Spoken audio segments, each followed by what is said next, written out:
मैं मौजूद हूँ इस टाइम जयपुर में, और जयपुर में अखिल राजस्थान राज्य कर्मचारी संयुक्त महासंघ एकीकृत आज जयपुर इकट्ठा हुआ है, और जयपुर के अंदर पूरे राजस्थान से टीचर आए हैं और ये क्या मांग कर रहे हैं ये बात करते हैं। शिक्षा में भ्रष्टाचार बंद करो, इस तरीके के ये बैनर लेकर इनके हाथों में ये बैनर मौजूद है। सब क्या विरोध है आज, क्या किस तरीके? शिक्षा मंत्री का स्तर नहीं है, इनकी शैक्षणिक योग्यता की जांच कराई जानी चाहिए और ऐसे शिक्षा मंत्री को तुरंत बर्खास्त किया जाना चाहिए। क्या विरोध है? कर्मचारी महासंघ इसकी मांग करता है।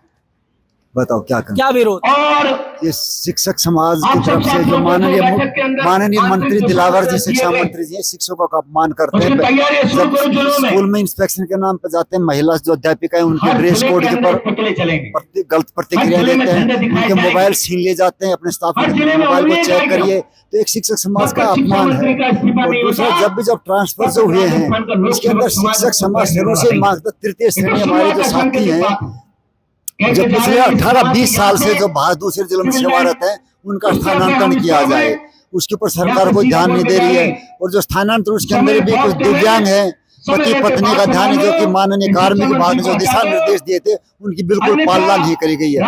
जो टोटली ब्लाइंड आदमी है प्रधानाचार्य हमारे अलवर से, उसका ट्रांसफर बाहर कर दिया गया, अलवर से 150 किलोमीटर दूर ट्रांसफर कर दिया गया उसका। इसी प्रकार से दिव्यांग जो कर्मचारी है जो डिजीज से पीड़ित हैं उनका ट्रांसफर कर दिया गया है। परित्यक्ता और महिलाएं जो अपने पद स्थापित है अपने जगह पर, तो सिफारिश आदमी उनको हटवा करके उन परित्यक्ताओं को बाहर भेज दिया गया है। इस प्रकार का विरोध है कि इस प्रकार का शिक्षा मंत्री जो खुद मानसिक रूप से स्वस्थ नहीं है, वो किस प्रकार स्वस्थ शिक्षा नीति दे सकता है? साहब आपकी मांग क्या है? हमारी मांग है कि शिक्षा मंत्री मंडल का इस्तीफा लिया जाए और दूसरे शिक्षा मंत्री आए जो शिक्षा विभाग से अनियमितता है उनको ढंग से सुधारा जा सके। देखिए साहब, यहाँ पे शिक्षक इकट्ठे हुए हैं और शिक्षक कह रहे हैं कि शिक्षा मंत्री का इस्तीफा उनकी मांग है, और यहाँ पे ये नारे भी लगा रहे हैं। एक पोस्टर नीचे नजर आ रहा है, शिक्षा मंत्री मदन दिलावर इस्तीफा दो। ये देखिए आप, ये पोस्टर है जो ये नई मांग है राजस्थान के अंदर उठ गई है कि राजस्थान शिक्षा मंत्री इस्तीफा दे। कारण यहाँ पे एक ही है कि ये कह रहे हैं शिक्षा मंत्री का जो व्यवहार है शिक्षकों के प्रति वो ठीक नहीं है, अनुचित है, जिसको लेकर आज ये मांग उठी है। अभी हमने हाल ही में देखा था कि केंद्रीय शिक्षा मंत्री का इस्तीफा हुआ है और उसके बाद राजस्थान में नई मांग कि राजस्थान के शिक्षा मंत्री का भी इस्तीफा। गुरुजी क्या मांग है आपकी? मांग केवल इतनी सी है कि ये शिक्षा मंत्री जी का व्यवहार, कार्य पद्धति और शिक्षकों और शिक्षा विभाग के प्रति नकारात्मक सोच है, इसको लेकर के। और अभी इन्होंने जो ट्रांसफर किए उसमें इतना भ्रष्टाचार हुआ है जिसकी कल्पना नहीं कर सकते। इन्होंने न तो कोई एप्लीकेशन मांगी, केवल जनप्रतिनिधियों की डिजायर के आधार पर जो इन्होंने ट्रांसफर किए हैं। हमारा ये कहना है कि जनप्रतिनिधियों ने 50, 60, 100 आदमी की जो सूची भेजी है उनका चयन का आधार क्या है? उनके भाई भतीजे हैं, उनके रिश्तेदार हैं, या उनके वोटर हैं, या उनके सपोर्टर हैं, या आप भ्रष्टाचार के आधार पर उन्होंने उनके नाम भेजे हैं? एक तो उनकी जांच होनी चाहिए। दूसरा, क्या 100 आदमी ने उस एमएलए को, बीजेपी के एमएलए को वोट दिए, बाकी के अध्यापकों ने वोट नहीं दिए हैं? उनके आधार पर ही बीजेपी जीत करके आई है। ये बहुत सारे ऐसे कारण हैं जो भ्रष्टाचार की तरफ इंगित करते हैं। और भ्रष्टाचार, आपकी संख्या बहुत ज्यादा है राजस्थान के अंदर, लाखों के अंदर आपकी संख्या है, पर आज जो भीड़ यहाँ नजर आ रही है वो नदारत नजर आ रही है। आज तो हमने केवल पदाधिकारियों को बुलाया था। अच्छा, हाँ, आपके पूरे राजस्थान के पदाधिकारी हैं? ये पूरे राजस्थान के महासंघ के पदाधिकारी हैं, जिलाध्यक्ष हैं और प्रदेश कार्यकारिणी के सदस्य हैं। महासंघ की ओर से ये है, शिक्षा संघ की ओर से नहीं है। नंबर 1 हमने की थी, 4-5 हजार लोग आए थे, उनके विधानसभा क्षेत्र में विशाल रैली हुई थी और उस रैली से वो हिल गए थे। वो इनका इतना विरोध, उनका पुतला भी हमने शोभा यात्रा भी निकाली थी। गुरुजी, आपका दर्जा बहुत ऊंचा है समाज के अंदर, शिक्षक का जो दर्जा है वो बहुत ऊंचा है। क्या शिक्षक जो अपनी मांग रख रहे हैं उसमें वो जो जर्जर स्कूलों की अवस्था है, क्या वो भी आपका विषय रहेगी? है, नंबर 1 पे ही हमारे यहाँ डिमांड चार्ट में मांग वही है कि भाई हर साल मई जून में पीडब्ल्यूडी के एईएन जेईएन के द्वारा भवन सुरक्षित है उसका प्रमाण पत्र हमको उपलब्ध कराया जाना चाहिए। जो गिर रहे हैं इनके पास पैसा नहीं है, उनकी व्यवस्था नहीं कर पा रहे हैं। आज भी कई विद्यालयों में जर्जर स्थिति है। ऐसे भी स्कूल हैं जहाँ 2 कमरों में स्कूल चल रहे, बाकी जर्जर घोषित है। तो हमारा सबसे पहला मांग यही है कि भाई बच्चों को सुरक्षित होने चाहिए, अध्यापक सुरक्षित होने चाहिए। जब बिल्डिंग ही नहीं होगी, भवन ही भी नहीं होगा, तो बच्चे सुरक्षित कैसे रहेंगे? तो सबसे पहले हमने मांग यही की है। तो इन सारी मांगों को लेकर के ही क्या महासंघ इस पे भी विचार करेगा कि शिक्षकों के जो वीडियो निकल के आते हैं, जो शिक्षक, आज की बात करें बालोतरा के अंदर 2 शिक्षिकाएं आपस में बाल पकड़ पकड़ के लड़ रही हैं, गुरुजी शिक्षकों का आपको नहीं लगता इस तरीके का वीडियो आता है तो समाज में मान सम्मान कम होता है? देखिए, 1000 में इस प्रकार की घटना होती है, हम उनको सपोर्ट नहीं करते। हम तो कहते हैं उनको निलंबित ही नहीं किए, नौकरी से निकालना चाहिए। जो बच्चियों के प्रकरण आते हैं या अन्य कोई विषय इस प्रकार के निकल करके आते हैं, तो हम उन अध्यापकों को सपोर्ट नहीं करते हैं, उनका पक्ष नहीं लेते। हम तो सरकार से ये मांग करते हैं कि उनको बर्खास्त करके घर भेज देना चाहिए, और जो कानूनी कार्रवाई होती है, पुलिस कार्रवाई हो सकती है, कार्रवाई की जानी चाहिए, लेकिन सिस्टम को दुरुस्त किया जाना चाहिए। सिस्टम को दूसरा हो। अबे, आप अभिषेक जी यहाँ क्यों मौजूद हो? ये तो महासंघ का एक धरना है, महासंघ अपनी मांगों को लेके बैठा है, आपका क्या मांग है जो, और आपका क्या रेलिवेंस है? देखिए, हम संयुक्त अभिभावक संघ से हैं और हमारा मुद्दा शिक्षा से जुड़ा हुआ मुद्दा है, और शिक्षकों के बिना अभिभावकों की कोई उपलब्धि नहीं हो सकती। इसलिए हम शिक्षकों का साथ देने के लिए यहाँ पे बैठे हुए हैं। और शिक्षकों की जो मांगे हैं उनमें जो सबसे प्रमुख मांग है, माननीय शिक्षा मंत्री मदन दिलावर का इस्तीफा, वो प्रदेश के हर अभिभावक की सबसे बड़ी मांग है आज की तारीख में, जिसका हम सपोर्ट करने यहाँ पर उपस्थित हुए हैं। हम माननीय शिक्षा मंत्री मदन दिलावर का इस्तीफा केवल इस बात के लेकर के नहीं मांग रहे कि वो बदजुबान है, बल्कि इसलिए भी मांग रहे हैं कि उनके कार्यकाल में पिछले 2.25 साल में केवल आरटी की बात करूंगा तो आरटी के अंदर करीबन अब तक 3 साल के अंदर 1.5 लाख से अधिक बच्चों का अभी तक दाखिला सुनिश्चित नहीं हो पाया है, जिसकी वजह से 1.5 लाख बच्चों का भविष्य अंदर में लटका पड़ा है। तो इसी मांग को लेकर के हम यहाँ पर बैठे हुए हैं। और इसके अलावा जो सरकारी स्कूलों की दुर्दशा बनी हुई है, जो निजी स्कूलों की मनमानी बनी हुई है, जिसमें राजस्थान सरकार का जो रवैया होना चाहिए, जो कार्य दुरुस्त होने चाहिए, उनमें जिस प्रकार की लापरवाही बरती जा रही है, उसको लेकर के माननीय शिक्षा मंत्री जी के प्रति हमारा विरोध है, आक्रोश है। उसी को लेकर के आज हम यहाँ पर बैठे हुए हैं। देखिए, अभिभावक जो संघ है वो भी यहाँ मौजूद है, इसके साथ में जो महासंघ है वो भी यहाँ मौजूद है, और यहाँ पे एक पोस्टर मेरे को और नजर आ रहा है, पेपर माफियाओं का नाश हो, और ये पोस्टर लेके आप क्यों बैठे हैं साहब? इसका क्या औचित्य है? इसका औचित्य है कि जो राजस्थान के जो शिक्षा के मुखिया हैं, उनका इनसे कनेक्शन है। नीट पेपर जो लीक हुआ वो इनके साथ इनके फोटो है, तो इनके कनेक्शन है। और राजस्थान में जो नीट पेपर हुआ है उनके साथ ही इनकी फोटो वायरल हुई है और है ये। तो हम चाहते हैं कि जो राजस्थान के जो मुखिया, शिक्षा विभाग के जो मुखिया हैं, वो ऐसे फोटो अपने लेकर के और राजस्थान की शिक्षा को बहुत निम्न स्तर पर कर दिया है। और ये शिक्षा मंत्री किसी भी स्तर पे सफल नहीं हुए ना। तो सर, आपको नहीं लगता कि जो पिछली सरकार के अंदर भी पेपर लीक की घटनाएं सामने आई थी, वो पोस्टर उनके भी हो सकते हैं? हाँ, होते हैं। सरकार हम उनके खिलाफ भी बोले थे, जब तो वो दूसरी सरकार आई तो इन्होंने जब आई थी तब इन्होंने शिक्षकों का स्थानांतरण के लिए नीति बनाने के लिए कही थी, लेकिन आज तक वो नीति नहीं बना पाए।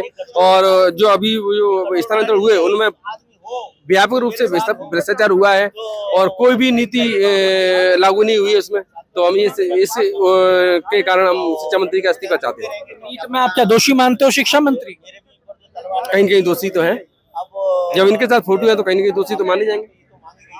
तबादलों के अंदर भी आप इनको दोषी मानते हो? तबादलों के अंदर तो इन्होंने कोई भी नीति नहीं अपनाई। क्या ना तो पति पत्नी को एक साथ रखा, न प्रत्यता को, न दिव्यांगता को, और न ही किसी को जो असाध्य रोग है, असाध्य रोग वालों को भी कहीं कोई तजुर्बा नहीं दिया। तो और भ्रष्टाचार तो इतना हुआ है कि जो असाध्य लोग हैं, जो दिव्यांगता है, उनको 300 किलोमीटर दूर फेंक दिया है। आप नौकरी कर रहे हो सरकार की, आप आज यहाँ धरने पे आ गए हो, आपने शिक्षा मंत्री का इस्तीफे की मांग कर ली है, आप पेपर माफियाओं का नाश हो जैसे पोस्टर लेके बैठे हो, आपको नहीं लग रहा कि अभी 2-2.25 साल बाकी है राज के, आपकी नौकरी पे तकलीफ आ सकती है? वो देखेंगे, कर्मचारी वो देखेंगे क्या होगा, इसकी कोई परवाह नहीं, जो होगा वो देखे जाएंगे, उसका कोई आपको डर नहीं है? कोई डर नहीं है। तो ये आवाज आपने उठाने का मन क्यों बनाया? क्योंकि जो शिक्षा विभाग में बार बार अनियमितता पाई जा रही थी, जो इनकी जो सोच थी शिक्षकों प्रति इनकी जो सोच थी, शिक्षकों को मवाली बोलना, स्टूडेंटों को मवाली बोलना, और जो शिक्षक जो महिला हैं उनके कपड़ों पर ध्यान देना, ये ऐसी इनकी सोच थी। ये इनके कर्मों ने ऐसा किया है। शिक्षकों का कहना है कि अब हम इतना भर गए हैं कि हमें आना पड़ा सड़क पे उतर के, और सड़क पे उतर के आज इनको ये भी भय नहीं रह गया है कि नौकरी का क्या होगा, नौकरी किस तरीके से, नौकरी सर, शिक्षा को लेकर आप आज मांग उठा रहे हो, शिक्षा का जो है वो मांग उठा रहे हैं। अब सवाल ये खड़ा होता है, शिक्षा के अंदर बहुत सी और चीजें हैं। स्कूलों की स्थिति जर्जर है, सरकारी स्कूलों की हालत खराब है। कोई बड़ा आदमी, अच्छा आदमी, बढ़िया आदमी अपने बच्चों को नहीं पढ़ा रहा है, वह सिर्फ मजबूर लोग जो हैं वो मजबूरी बस जा रहे हैं। इन सबको भी आप अपनी मांगों के अंदर रखोगे, मुद्दों में रखोगे? देखिए, मुद्दों में है, ये मुद्दों में है, क्योंकि हमारे कई विद्यालय थे, उन विद्यालयों को पिछले दिनों इन्होंने तोड़वा दिया, और तोड़वाने के बाद में अब तक वहां पर पूरा विद्यालय तोड़वा दिया, कमरा नहीं बनवा पाए। समझ रहे कहाँ जा रहा है बजट?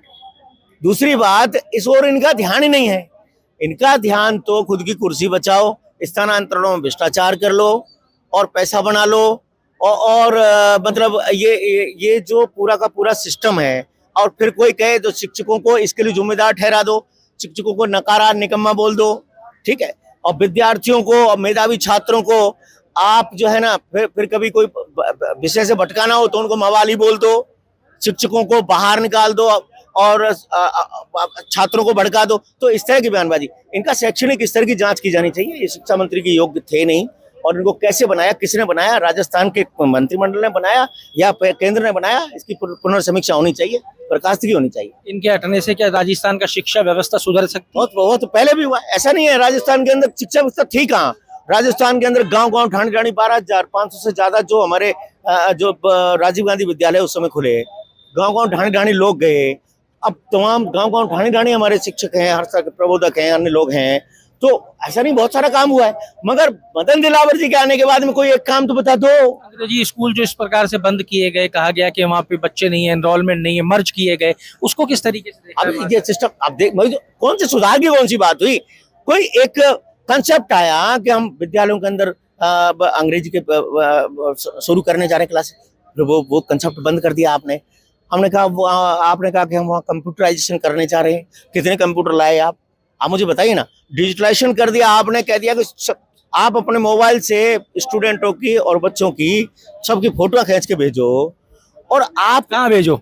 वहाँ वो इनके सारे जो सीबीटी रोज भेजो हाजिरी के लिए। पढ़ी, बिल्कुल, प्रतिदिन छात्रों की और बच्चों की जो उपस्थितियां हैं वो मोबाइल से भेजी जा रही हैं, ठीक है। फिर शिक्षा मंत्री जी कहते हैं कि नहीं, कोई भी शिक्षक है ना मोबाइल लेके नहीं आएगा, तो मोबाइल लेके नहीं आएगा, कंप्यूटर आपके पास है नहीं, हाजिरी कैसे होगी? एक कंसर्ट रजिस्ट्रेशन किया आपने, कितने कंप्यूटर खरीद लिए, कितनी जगह आपने, कौन से विद्यालय, मैं कहूँ जो विद्यालय तोड़ दी, कितने विद्यालय बना दिए, तोड़े कितने आपने, बनाया कितने? जवाब देना कोई एक व्यक्ति। तो ये सारा सिस्टम पूरा करप्शन के भेंट चढ़ गया है, शिक्षा विभाग का बंटाधार हो गया है। इस शिक्षा मंत्री जी को हटाओ, किसी योग्य शिक्षा मंत्री को लाओ जो शिक्षकों की बात समझ के। आज सोचिए ना, महासंघ ने मांग उठाई है, महासंघ सड़क पे आया है, महासंघ चाहता है कि शिक्षा व्यवस्था राजस्थान की सुधरे।